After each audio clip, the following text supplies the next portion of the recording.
Okay, should we just start? Yep. All right. Hello and good afternoon, everyone. Welcome to today's session. My name is Savo Bakhtiar, and I am the Senior Coordinator at 51 Labs. I've seen some of you join our previous sessions, and some of you are from our incubator programs.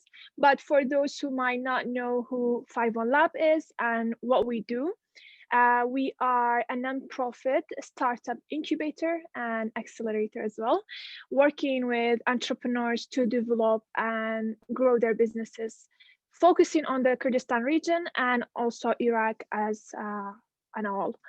Um, we are so happy and super excited to have you all attending today's sessions, where we will talk about and discuss how to build a marketplace. Before I introduce our guest and speaker, I would like to share a couple of housekeeping points with you that I think it's important. First, when you notice, sorry, there's an azan. I don't know if you guys can hear it or not, but like you notice when you log in, you are muted, and that's for a better sound quality. If at any one point you have a question, there's a raise your hand button that you can use, or you can just write it down in the chat box. For you to find the chat box, if you are logging in with your computer device, it's at the bottom of your screen. And if you are logging in with your mobile device, there is more option that's like 4 dots. You can click that, and there you can find the chat. Second, I would like you to know that we are recording this session, and we will be sharing it on our social media platforms, especially YouTube. So if you feel like you don't want to share your screen or your face, please make sure to turn off your video, which you can find right to the mic button. Lastly is that we will dedicate 15 to 20 minutes time frame for Q&A, questions from you. So if you have any question during the session, you can, like I said, write it down, or you can wait till the end to unmute yourself and ask the guest.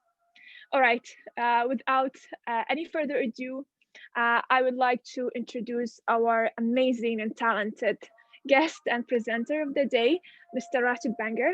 Mr. Rachid leads operation performance and strategy for Middle East Deliveroo. I feel like a lot of you heard about the company. It's an online food delivery company that is present in 500 different cities around the world. Um, and I think with that, I can hand it off to you, Mr. Rachid, to take it from here. The mic is yours. Thank you. Awesome. Thank you so much, Savo, and welcome everyone. Let me quickly share my screen and we can get started. Can you all see my screen? Presume yes. If it's a no, just let me know. Yes. Yes. Awesome. Thank you. Cool. So just a very, very quick, brief intro about myself. Lived in a couple of countries, studied various things. I think I was probably a bit confused in terms of what I want to do. And then kind of towards the end, went to a couple of startups, operations, product management, business dev roles. And also I was briefly at a VC firm as well here in Dubai. In my current role, I'm at Deliveroo, which is a great company. I also have a couple of my colleagues joining the call. In terms of specific experiences, I'm just highlighting this here in case you have a startup or you have a question that directly relates to this. So, whether it's kind of launching new verticals or markets, of course, building marketplaces, which is really the theme and the topic of our talk today, as well as any kind of questions or any insights you might want to, or experiences you might want to share around logistics and operations in general. My caveat here is I'm not an expert. So, as with most things, I hope you find this insightful, but at the same time, obviously, do consider like what aspects of this apply to your situation. Everyone has a very different background, different kind of stage of their startup, different environment, and of course, the business model also add some color in terms of which of these aspects can be applied or not. So let's dive in. So before we kind of kick things off, I just want to cover a couple of key aspects of what you can expect during our webinar today. So firstly, of course, we'll do a quick overview of what a marketplace is and what are the influencing factors or what are the drivers of marketplaces. Secondly, and then most importantly, we'll also try and understand how do you now actually build it from the ground up. So this, of course, relates to early stage startups, in line with the audience requirements. How do you kind of overcome the dilemma? How do you attract initial demand and supply? Part of the slides is slightly hidden, I think, but let me just minimize this. It's clearer. Next step also, of course, how do you measure the success? And across the presentation, I'll be highlighting a couple of examples based off my experiences or based off the experience of other startups that I've been involved in or that I'm aware of. As I was saying, of course, just feel free to raise your hand or type a question. And if I hear that, I'll, of course, check the chat box from time to time. So let's quickly start with the definition of marketplace. I think everyone is aware, for the most part, of what that means. When you think about a marketplace, you're basically matching 2 or maybe sometimes even 3 sites on the platform, and it results in a transaction. That's quite important. Key examples are Uber, Airbnb, the usual suspects, but of course not YouTube, Emirates, or even the local Erbil Bazaar. In terms of the influencing networks or influencing factors here, the first and very important one is what we call network effects. So what that means at a very high level is for each additional user or each additional supplier that you add to your marketplace, there's a greater than proportionate value for everyone. So, if we think about, let's say, Facebook, right? So if you just have 10 friends on the platform, maybe it's not really benefiting you. It's not a big value add. But then if you have 100 friends, if you connect with 100, 200, 300 friends, that suddenly the value of that marketplace or that platform in this case increases substantially, a lot more. So we'll go a bit more into network effects because there are a couple of layers here that I think are important for everyone to understand. Now, the second aspect is incentives. So incentive, of course, as you can imagine, drive a lot of the activity, a lot of the growth of marketplaces, and also the type of business model that your marketplace or the industry that it operates in. Specifically here, what we're talking about is how do you lock in demand and supply via kind of 3 categories of incentives. So the first is non-financial, it's basically trust. The second is clearly financial, any sort of gain, economic or monetary gain. And the last one is a bit more overarching, convenience. So let me quickly explain what that means. And I think trust is actually a pretty interesting and important one. It's something that I was actually recently discussing and then advising a startup here based in the Middle East. There are several layers of trust. At the base level or the basic level, what you basically have is information security and basically fulfillment. So if I place my card on this platform, will they see my details? And if I order, will it actually come to me?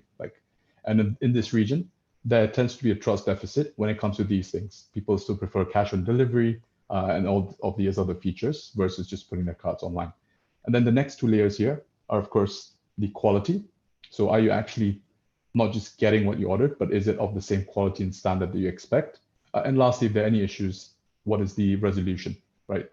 If you have trouble with your order, do you actually have trust in the platform or in the users or suppliers that they will refund you the money or they will do some remedial action?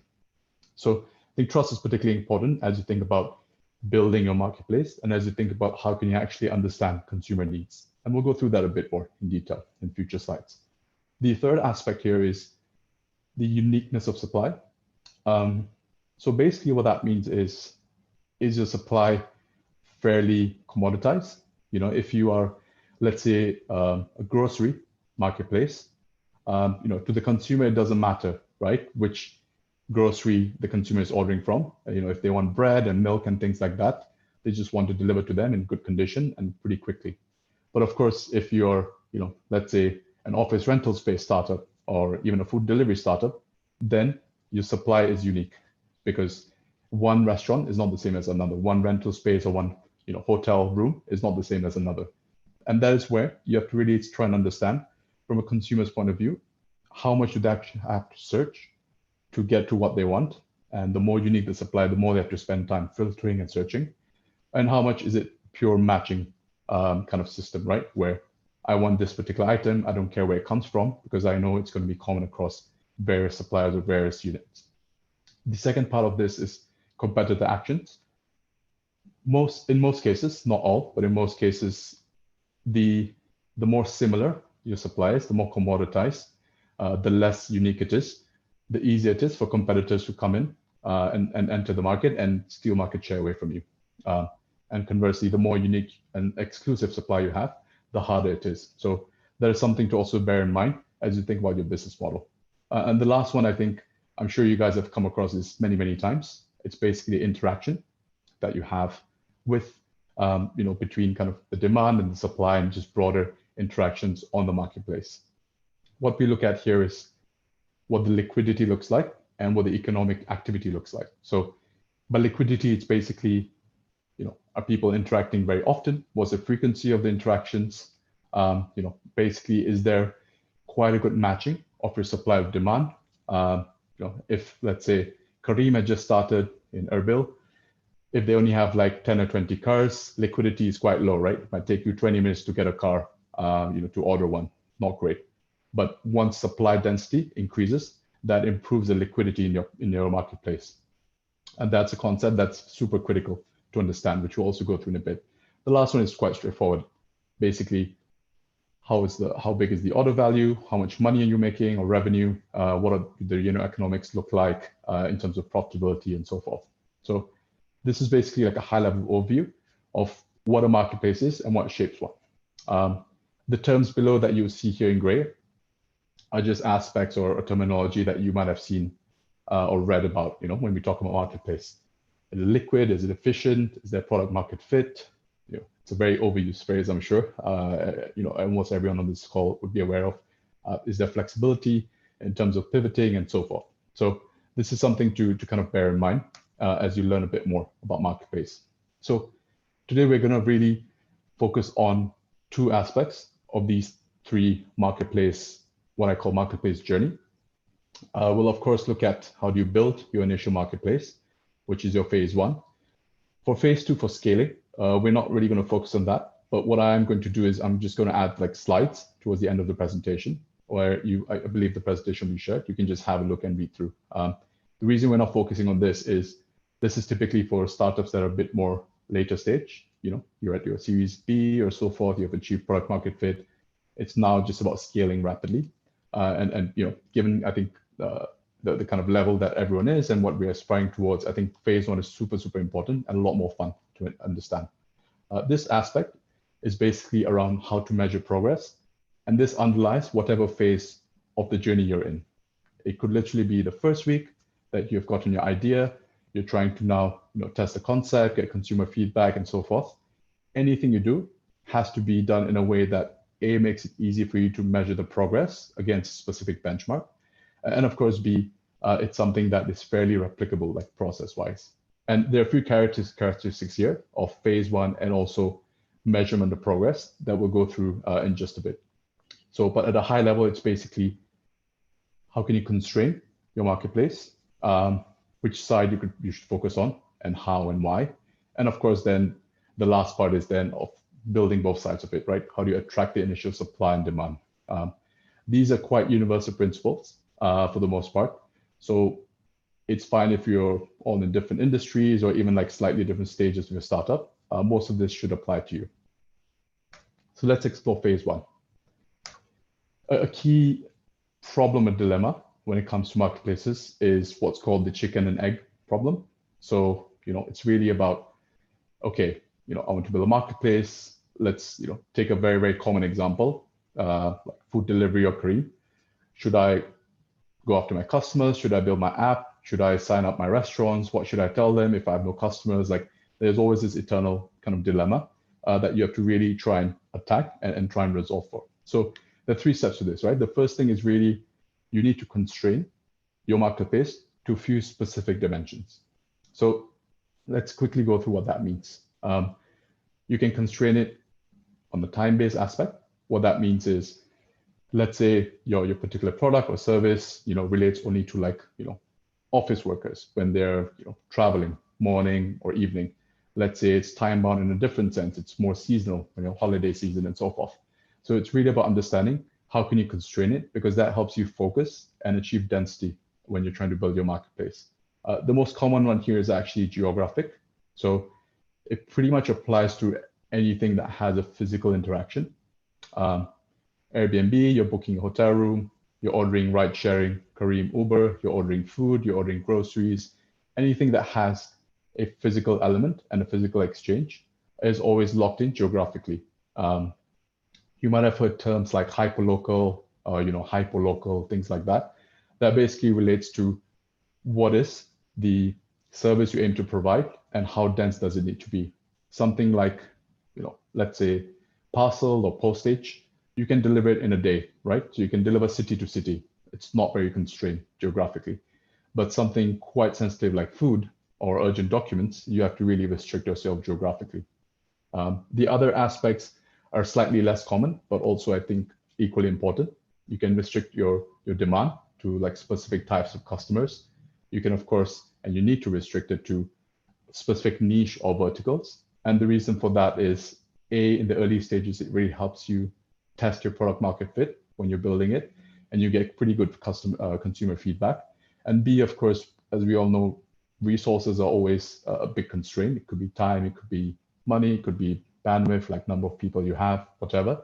So it's super critical for you to build your niche in a specific vertical before trying to expand. And that's actually one of the most common reasons for failure. Startups trying to do everything before really focusing and understanding the problem you're trying to solve for it. And the others are a bit more on the supply side. Constrain your supply to specific like exclusive partnerships, as we're discussing before on the supply side, or just other aspects of constraining it. There can be other dimensions as well. So I hope that's fairly clear in terms of why you need to constrain and across which dimensions. Because as you think about building and also in the future scaling a marketplace, these concepts always come into play. And we'll see in a bit how it relates to actually your metrics and your overall business model. Now, the second aspect is, of course, to focus on one side first. As mentioned, that is a key part of trying to break through this chicken and egg problem. So really, there are three like high-level principles here you need to really understand, and also try and, as much as possible, follow in the context of your specific business model or industry. The first is you need to focus on the hardest side. So whichever side is the hardest to obtain, whether it's supply or demand, you need to get that first. And the way you can test that out is just broadly using intuition. If we look at something like, I suppose, grocery deliveries, of course, you can't get your customer before getting, your kind of grocery players or your shops that are on the, street corners and things like that. And those would take a lot more time because people would love to order groceries from home. It's convenient. If it's priced well enough, people will be attracted to it. But it's really hard to convince all of these other players, the supply side, to get on board. And you can test that by looking at the onboarding time. Supply is generally the hardest or the harder of the two.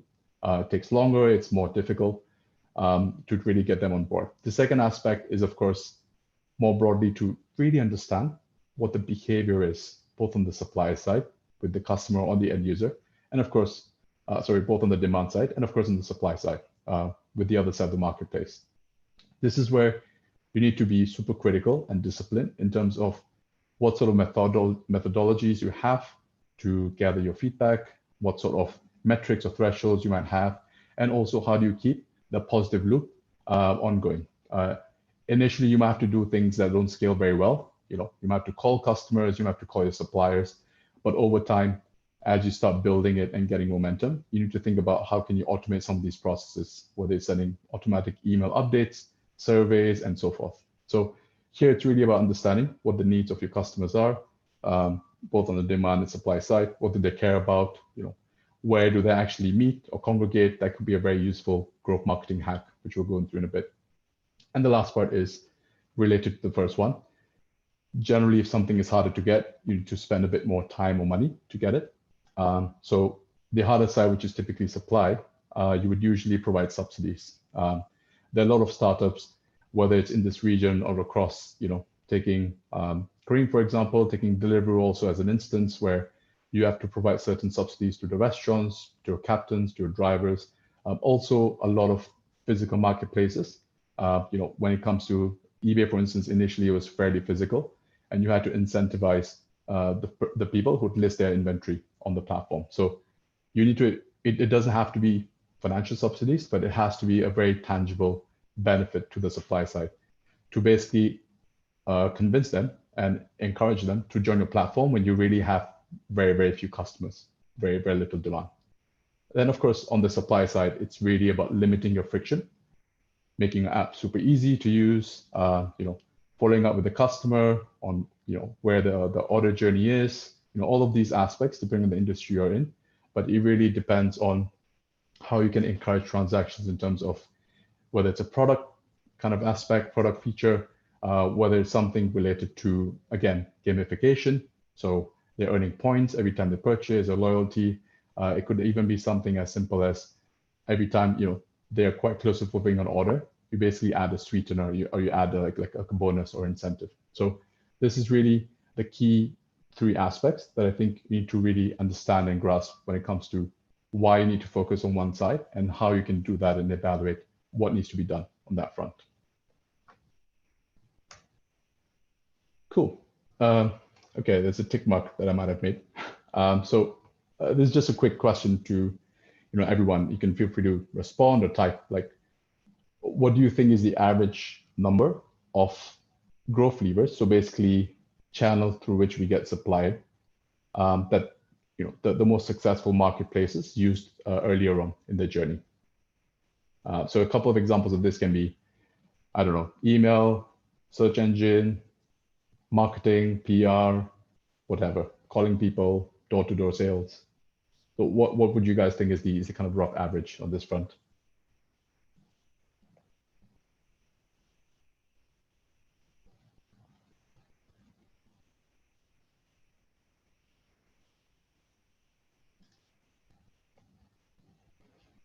Yeah, it can be total number of channels, growth levers, everything, like the average number that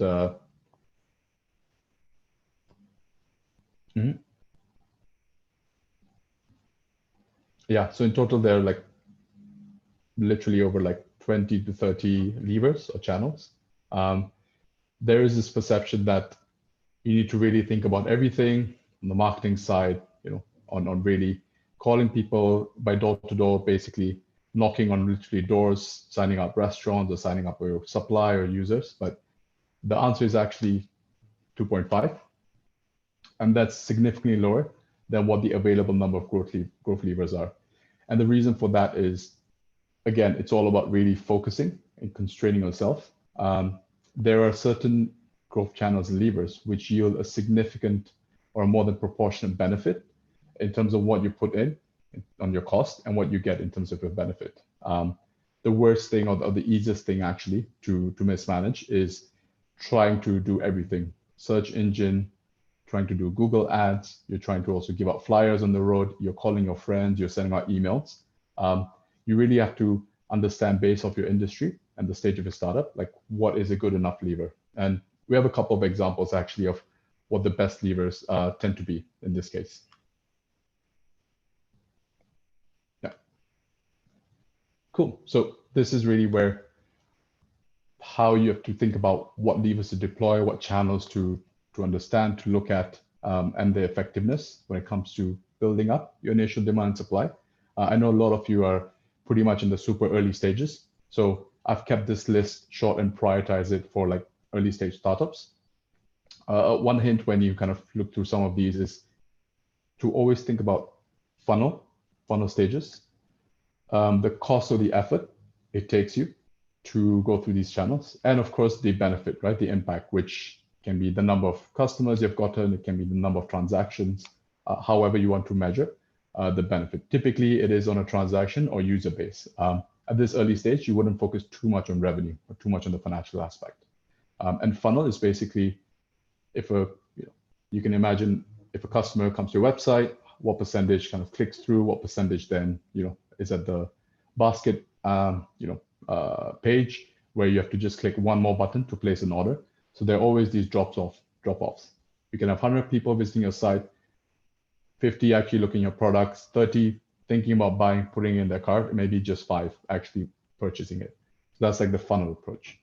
So on the supply side, as you'd imagine, the best channel here is direct sales, which is pretty much getting on a call, emailing people, going out there, handing flyers, going on the street, doing things that don't really scale very well, that take a lot of time, a lot of effort.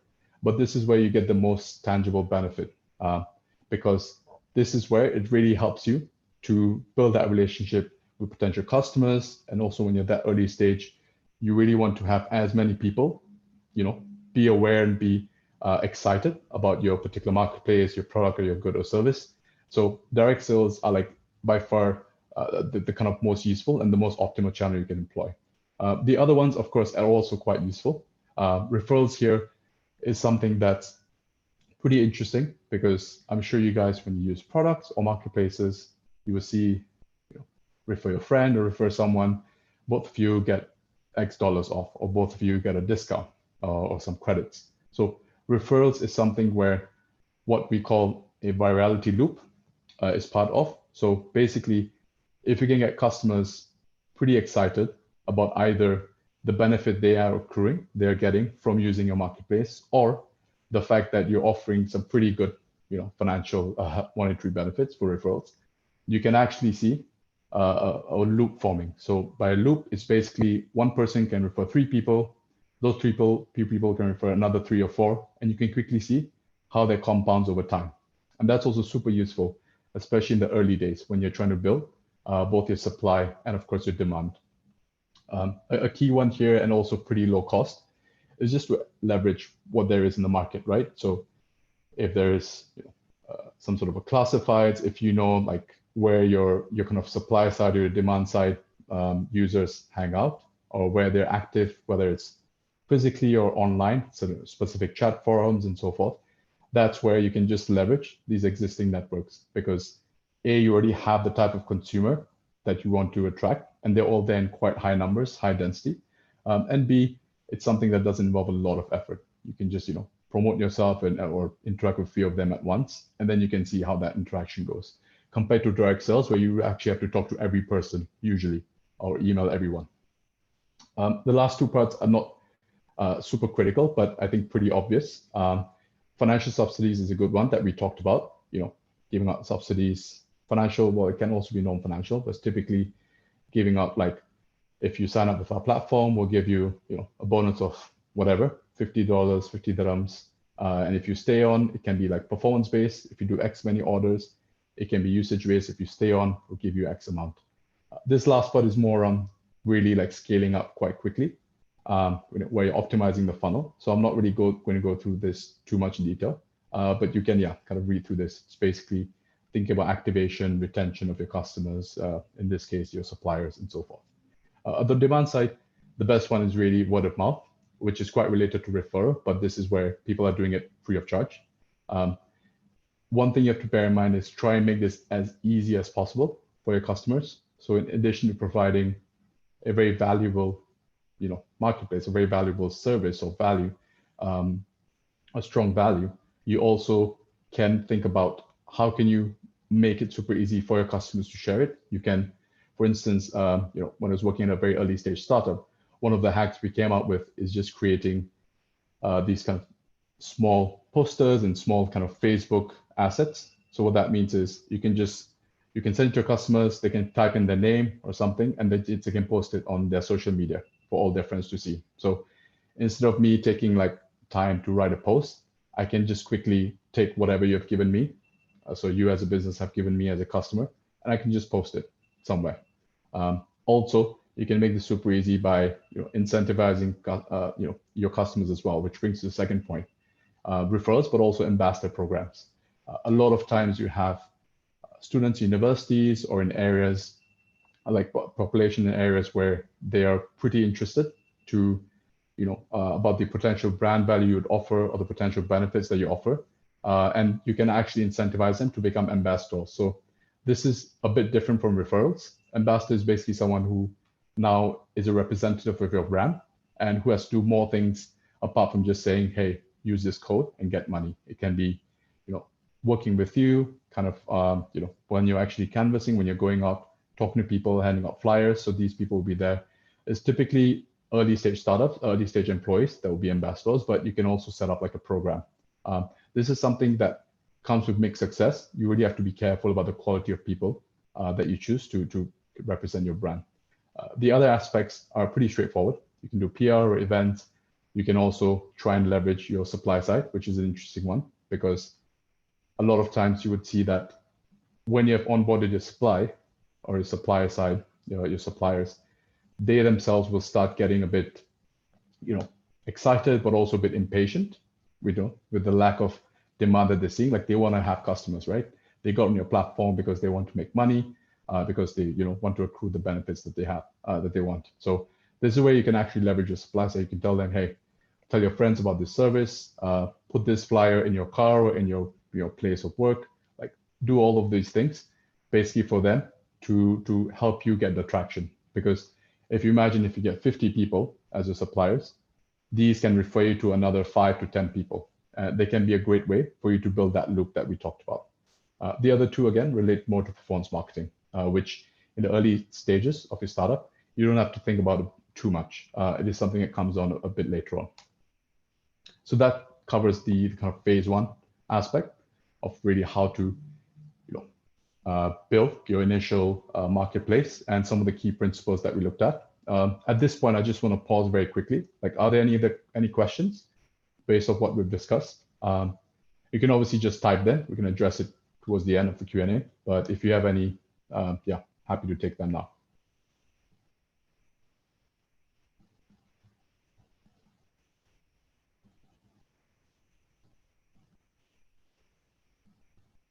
Cool. By the way, I can't see anyone, so I'm presuming, there are no questions. Great. So the next step now is more on understanding and tracking your progress. Oh, hang on. Yeah, just definitely. Me. Yeah. Perfect. The next aspect is how do you actually, what KPIs you look at? How should you measure your progress? What process or tools should you use? Like, this is an area where there's a lot of noise.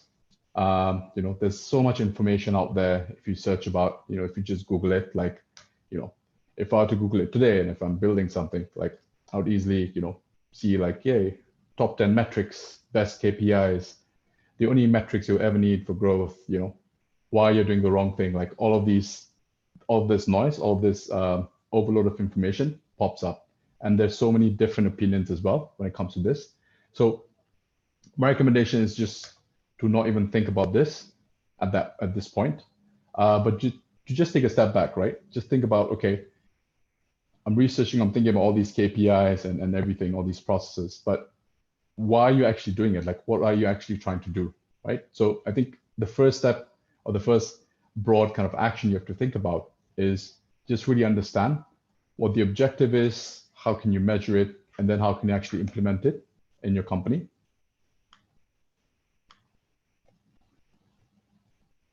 Oh yeah, definitely.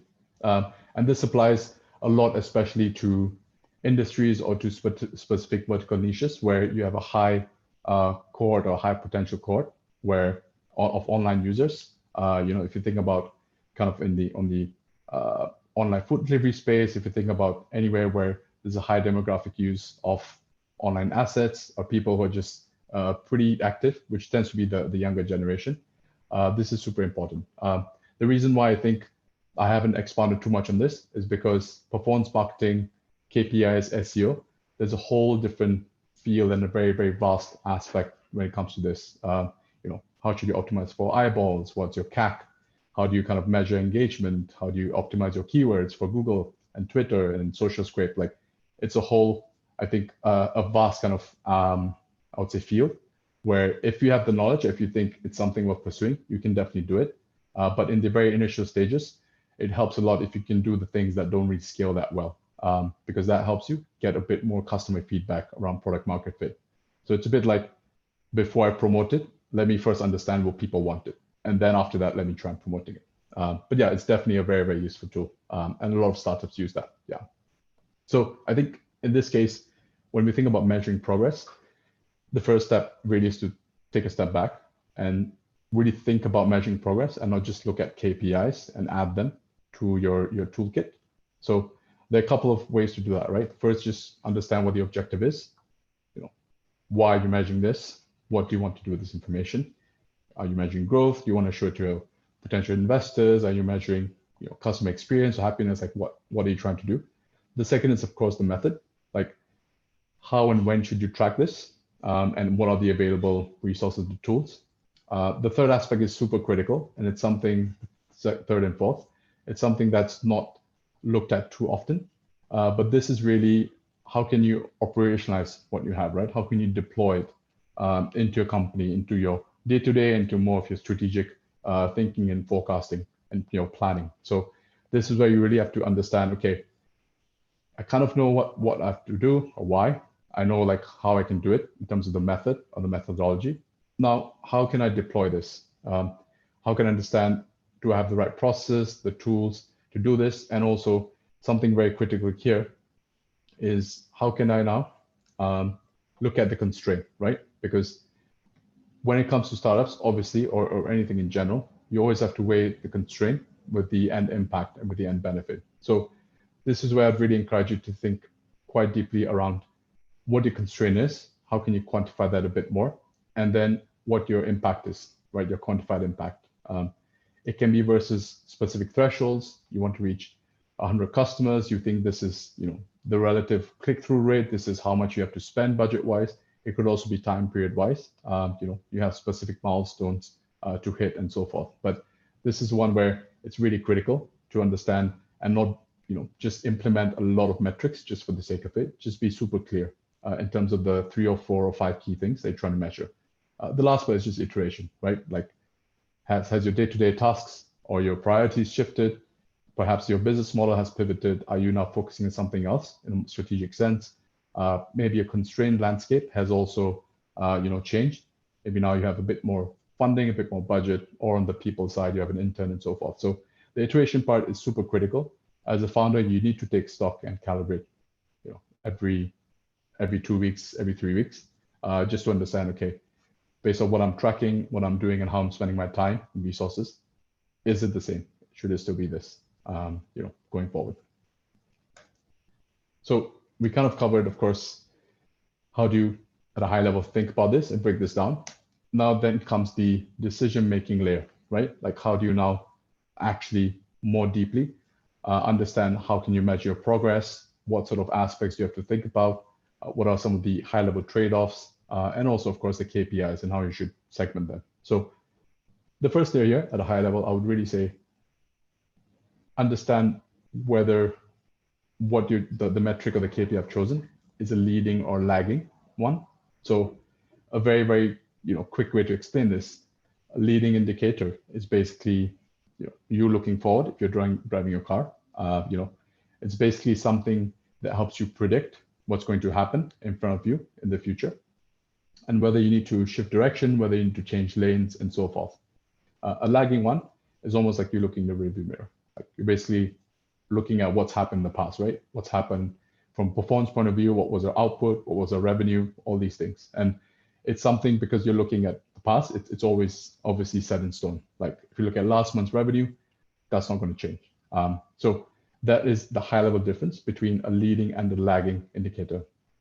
And we'll go through how you can actually think about this when you think about the various buckets when you're measuring your progress. So there are 3 main aspects, 3 main buckets to look at when you think about your marketplace. You have to consider, of course, your growth or your user growth, unit economics, critical, and your user experience. And by user, I also mean, of course, the supply side, like anyone who interacts or utilizes your marketplace. And it's important to kind of segment them this way because A, it gives you a lot more clarity in terms of what you're measuring and why you're measuring, as we discussed. And B, it also allows you to make those trade-off decisions. For instance, at an early stage, you might have pretty decent growth, if you're a few months into your startup, into your journey, but your unit economics might not be that great. Cost of acquisition might be super high and so forth. So that's where you can make those trade-off decisions. The experience is also, of course, very critical. We talked about leading indicators. Your experience is a leading indicator of your growth. If your NPS, Net Promoter Score, is high, if people like your app on the App Store, and the other metrics also that I'll go through in a bit, that basically is a way for you to almost predict that your growth in the future is going to be, quite good. Conversely, if these go down, you can kind of say, okay, in the next 1 or 2 months, I'll probably see a decline, in growth. And the way you measure growth, this is just a quick snapshot. You can have your normal user activation, churn, and so forth. Quick ratio is a pretty useful one because you're basically understanding, net kind of acquisition divided by retention. Like, are you actually growing when it comes to users, right? A good quick ratio tends to be north of like 2 or 3. So, if we've acquired 100 users this month, but you've churned maybe 30 or 40, that's pretty good, right? Month to month, you're going to grow. You're on the positive trend. This one here relates to daily active users divided by monthly active users.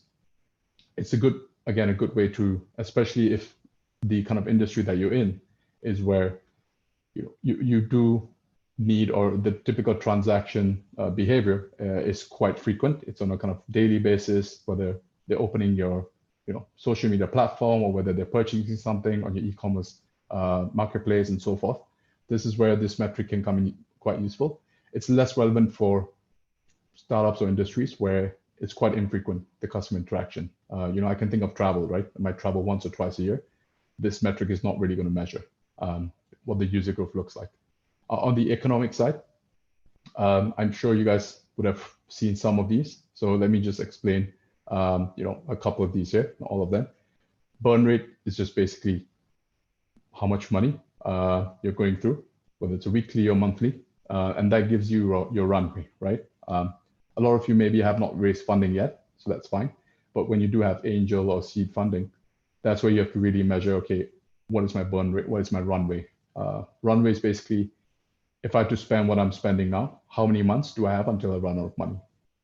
CAC is customer acquisition costs. LTV is lifetime value of your customer. Again, if you divide your LTV by CAC, you want somewhere between like 3 to 4. So for every if you spend $1 acquiring a customer, you get $4 back or $3 back. That's usually quite a healthy ratio when it comes to economics.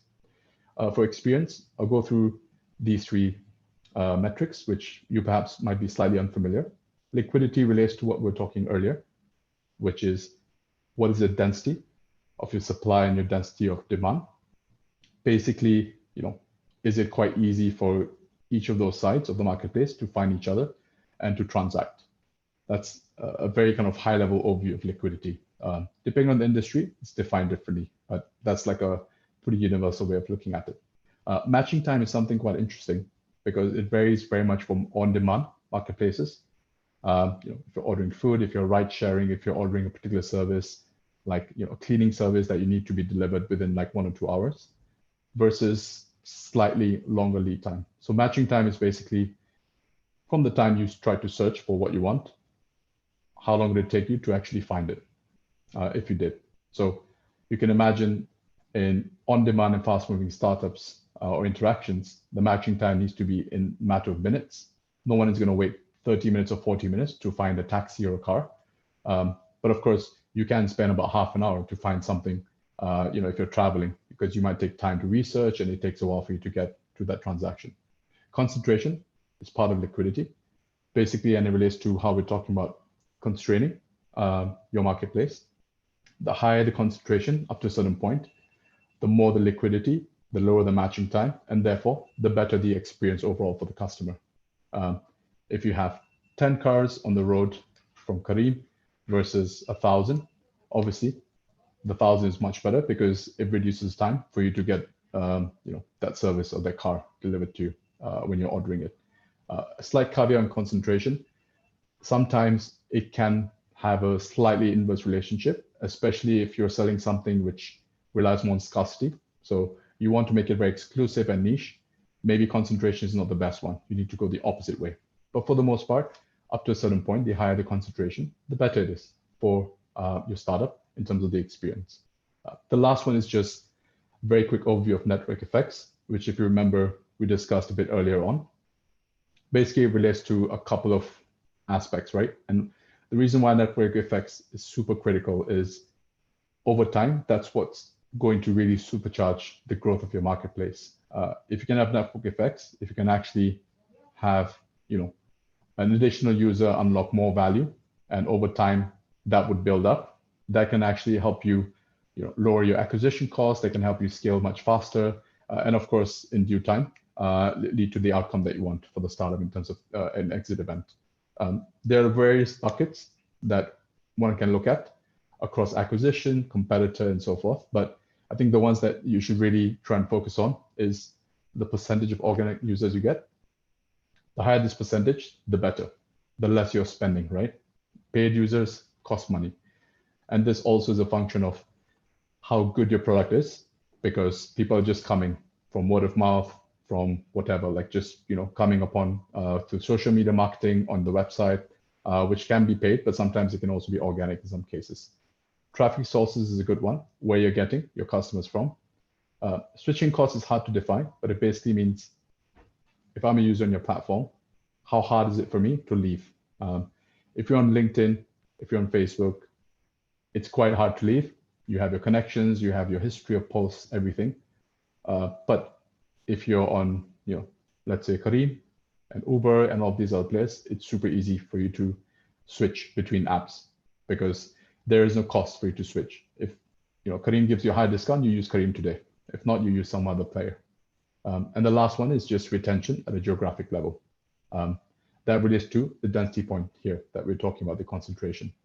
In a specific area, how well are you retaining your demand and your supply? There are other ways to look at metrics. A few people look at it in this format.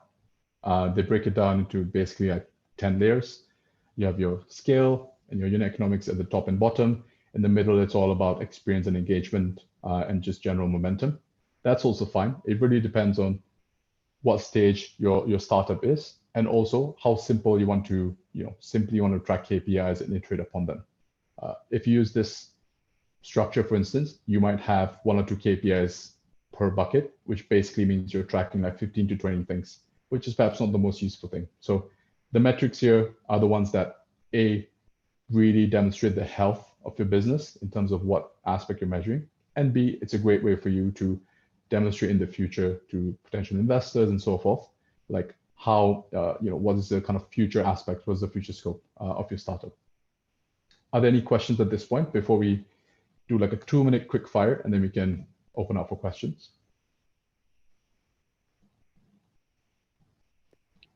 If I can ask a question, you talked about organic traffic or organic users. Do you have any examples how to, get more of the organic users?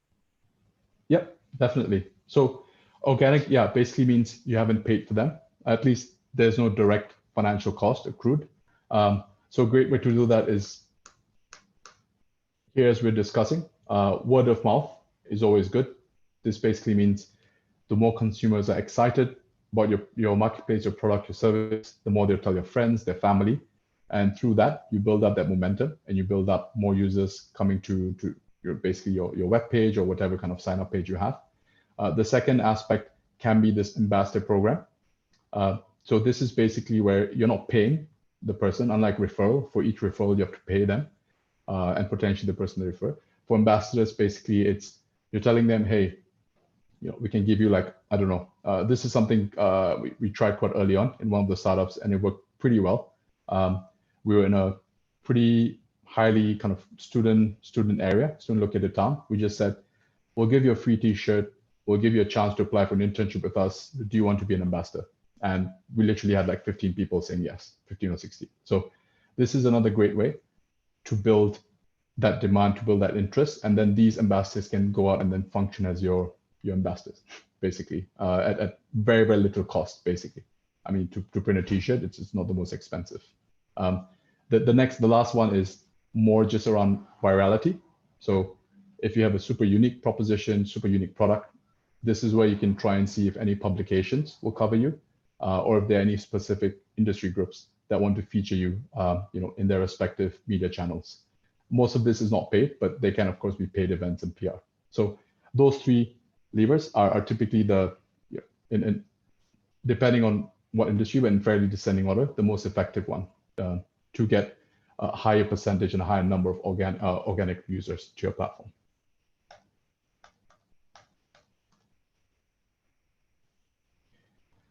I think was there a chat there? I'm not sure. Yeah, we can take that at the end. Like, super quickly, just like type A or B. Like, what do you think is the correct answer here? What's a leading indicator of growth?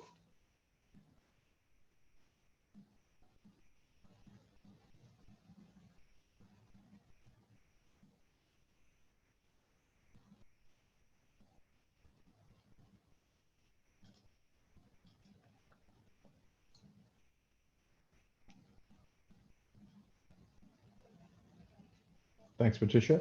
Anyone else? Okay.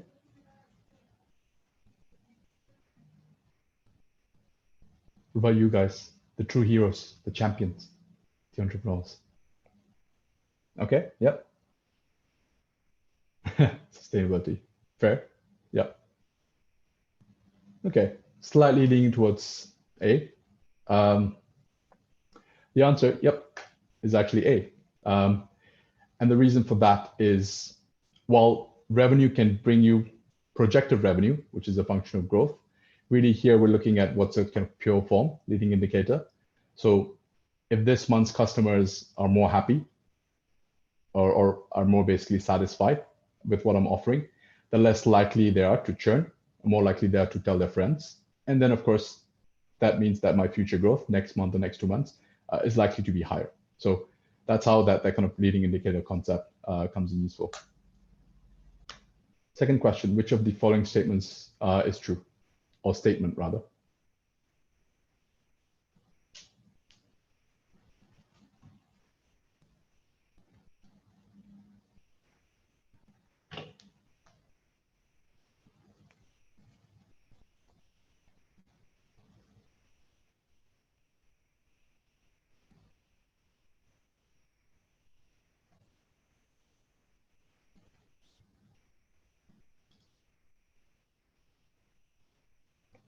Got it. So churn basically relates to what percentage of your customers have left the platform or of the users. So if my monthly churn is, let's say, 50%, that means if I acquire 100 customers today, next month, 50 of them are going to leave the platform. So you want to minimize churn as much as possible, basically. And retention is what is the opposite of churn. If you're churning 10%, that means you're retaining 90% of your users. Cool. Yep. A. Whoever said that, spot on. Last one. Which of the below does not apply to marketplaces with strong network effects? This is something that's a very, very important concept to grasp. And it's something we discussed a while back. So CAC here is cost of acquisition, customer acquisition cost, basically. How much do you have to pay to acquire each customer?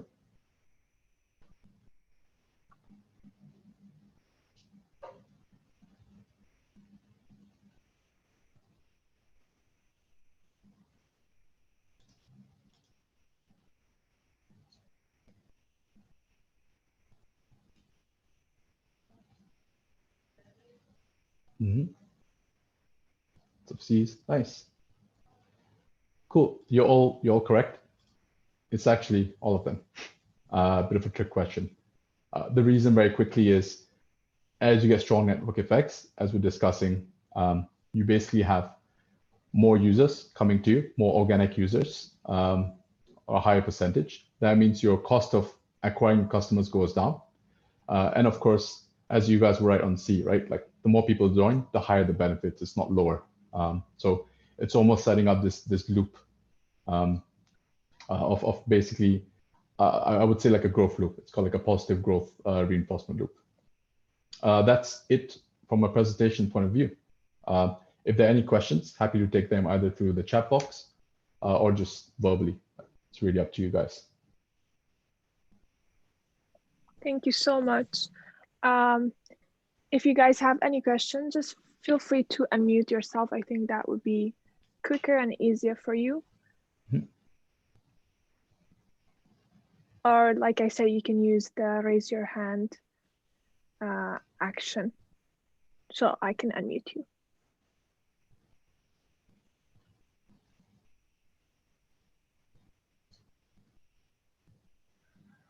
We have a shy Hello,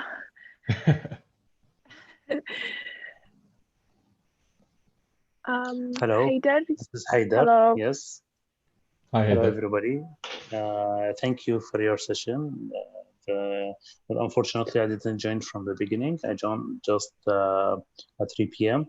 So, but I have a question. There's a friend, and maybe I will join with them. They are planning to establish marketplace for electronic devices in Iraq. Um, I see there is a lot of marketplaces, websites, applications in Iraq, Baghdad, Erbil, everywhere, but they are like actually delivering everything. This one is only for electronic devices, and it's come according to more than 1 million already subscribed users for the Nice. Facebook page. Mhm. Okay, so what do you think about this kind? And what is your advice to or tips to do so or to do such a marketplace? And what is your expectation? I will give you a brief, since nobody asking, so maybe I have a little bit more time. So there's a famous page on Facebook and Instagram for a technical news and activities in the MENA region. So this Facebook page has like more than 3 million followers or likers, but more than 35% are from Iraq. So the guys is trying to targeting those subscribers to be as a customers for this marketplace. So I would be very happy to hear from you, and also the information that you give is absolutely amazing. I would appreciate also to have a hard copy of this presentation or other information that you have, so because it will be very helpful, 100%. Definitely. And I think on the last point, yeah, I believe Savo will circulate the slides and also I think the recording. And the slides themselves, I'll also add a few resources for like further reading, which you guys might find helpful. So in terms of the question, like I would think of this in three ways. The first is really the kind of classic early stage challenge, which is how do you convert this initial momentum and this interest into some form of monetized users.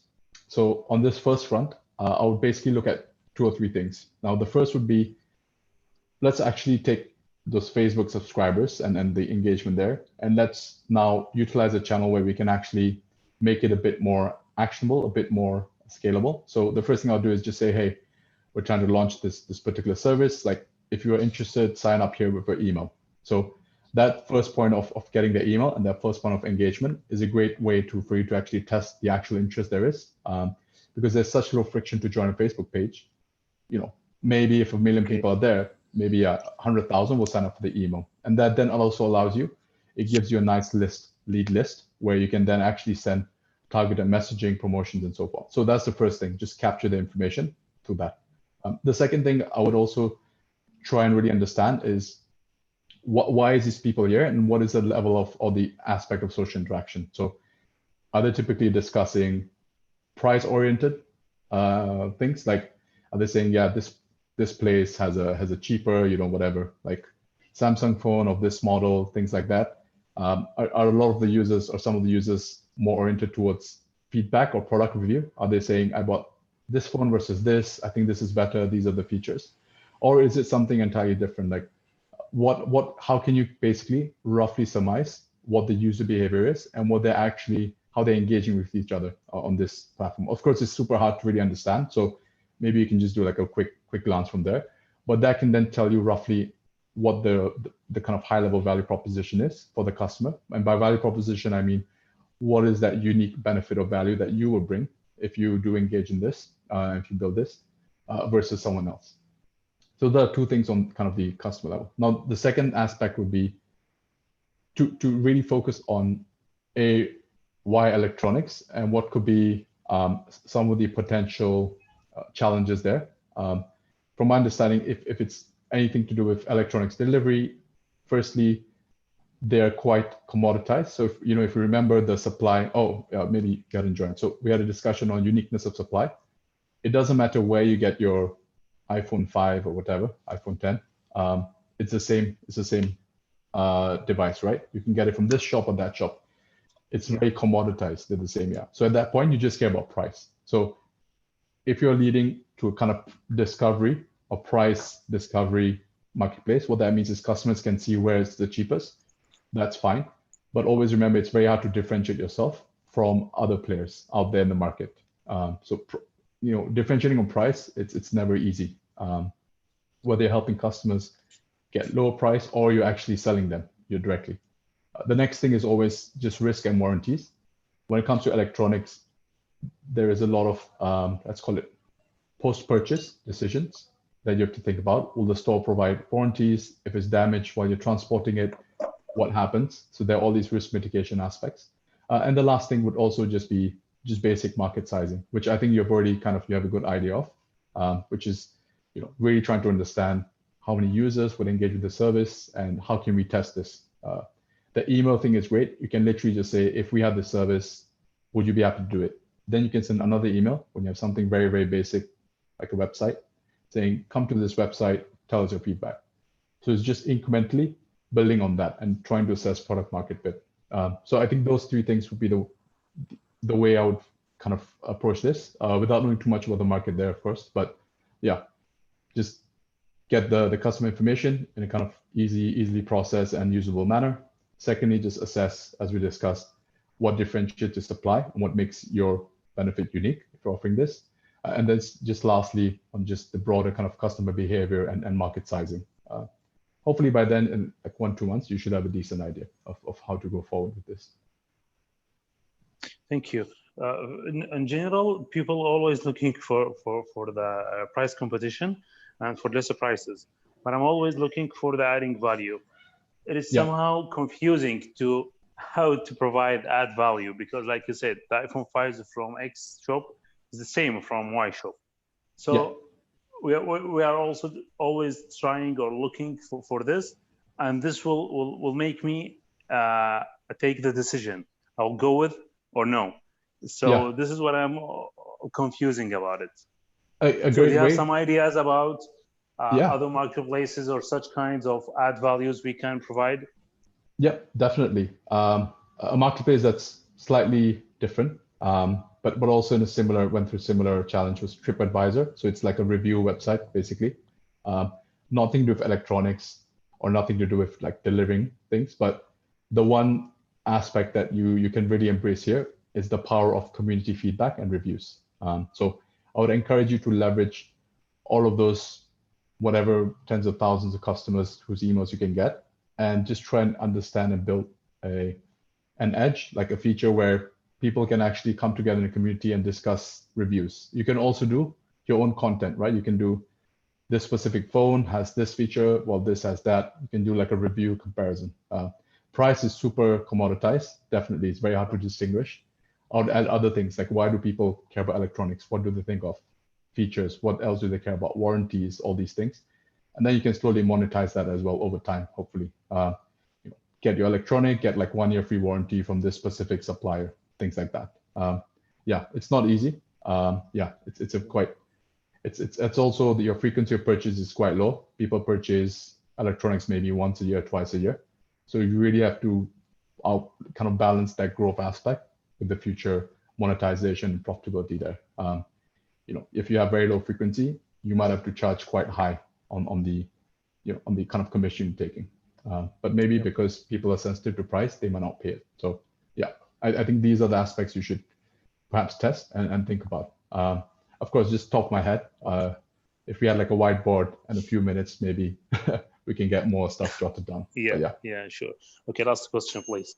What do you think about using the tech YouTubers locally to generate sales or leads for leads generation also, and then giving like advice to using such a marketplace in Iraq.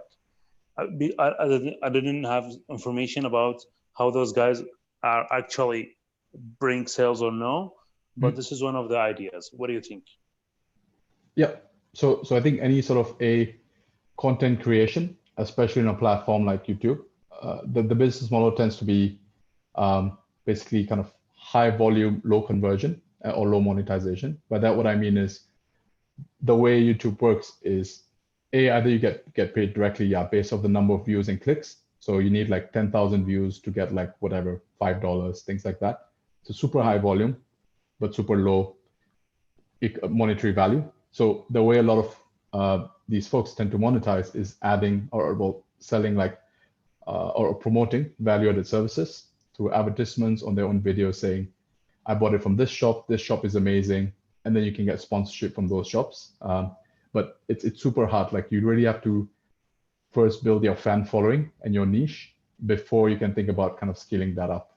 I'm not sure if it's competitive in the market locally, like if there are lots of these YouTubers, but yeah, the higher the number and the greater people like really follow these guys, the harder it is for a new entrant to come into the market and try and get interest from that. So yeah, on the content side, just think about what unique thing you can do. If everyone is reviewing product features, maybe you can do like something where it's a unique angle. Like maybe you can have two people, just discussing about the same phone, or you can have like do tests on the phone, things like that. Something like that sets you apart. But yeah, it's something where not the easiest, I would say, to build up. Anything that you have to build subscribers and community using a platform like YouTube or whatever, Instagram and so forth, it's not the easiest. It takes a lot of time. And you have to differentiate yourself quite clearly. Okay, thank you very much. Appreciate it. And if you can, like, you just put your LinkedIn on chat or send it directly to me, I'd be much appreciated. Yeah, definitely. I'll let Savo kind of share that after Yes, the call. please. Thank you, Haider, for your questions. Since we ran out of time, I just want to say thank you so much attending this session. I think it was really informative in advance, and I think a lot of you guys really benefit from it. So thank you so much for your time and effort, Rachid. I will definitely share the slides as well as the video and his LinkedIn with all of those who attended today. Once again, thank you so much for joining us. We hope to see you again. Thank you so much, Rachid. Thank you. Have a wonderful day. Bye, guys. Thank you so much. Take care. Bye-bye. Bye-bye. Bye-bye. Bye-bye.